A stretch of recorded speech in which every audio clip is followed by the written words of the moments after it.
আল্লাহ রসুল আসছে। আল্লাহ রসুল আসছে এই স্বপ্নে দেখার পরে একজন সাধারণ ব্যক্তি,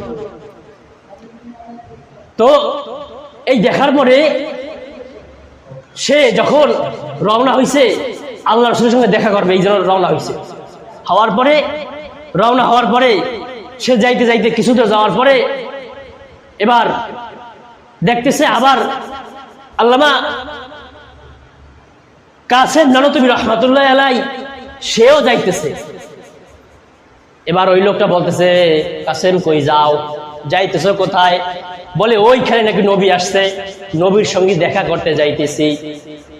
তো ওই সাধারণ ব্যক্তি যার টাকা পয়সা আছে, ধন দৌলত আছে, সে ঘোড়ায় চলে যাইতেছে। কিসে? কারণ নবী আসছে তো নবীকে দেখতে যাইতে হবে, তো ঘোড়ায় করে যাইতেছে, শান শওকতের সাথে যাইতেছে, নবীর সঙ্গে দেখা করবে, দ্রুততার সাথে যাইতেছে, ব্যস্ততার সাথে যাইতেছে। এবার দেখতেছে হযরতে কাসেম নানতুবি রহমাতুল্লাহ আলাইহি সেও হাঁটতে হাঁটতে পিট করে হাঁটতে হাঁটতে যাইতেছে, নিচের দিক চেয়ে সুন্নাত পালন করতে করতে যাইতেছে। যাওয়ার পরে ওই লোকটাও যখন চলে গেছেন, আল্লাহ রসুলের কাছে চলে গেছে। এবার আল্লাহ রসুল তাকে তার ডান পাশে বসাইছে, ওই ব্যক্তিকে তার ডান পাশে বসাইছে। এবার সে মনে মনে বলতেছে, আমার কি ভাগ্য, আমি নবীর ডান পাশে বসছি, আমি নবীর পাশে বসতে পারছি। আর কাসেম সে তো ওই পিট করে করতে হাঁটতে আসতেছে, সে তো আল্লাহ রসুলের সামনেও জায়গা পাবে না, আল্লাহ রসুলের সামনেও জায়গা পাবে না সে। এই বলে সে পিট করে হাঁটতেছে।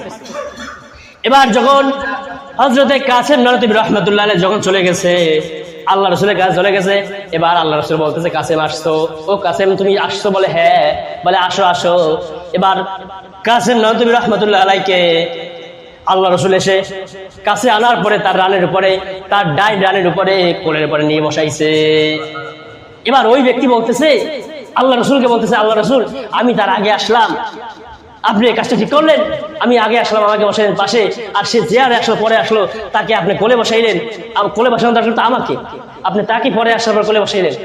এবার আল্লাহ রাসূল বলতেছে, তুমি আসছো আমাকে দেখার জন্য, আবেগ নিয়া, আবেগের সাথে দৌড়ায়া ঘোড়ায় করে চলে আসছো, তাড়াতাড়ি করে চলে আসছো।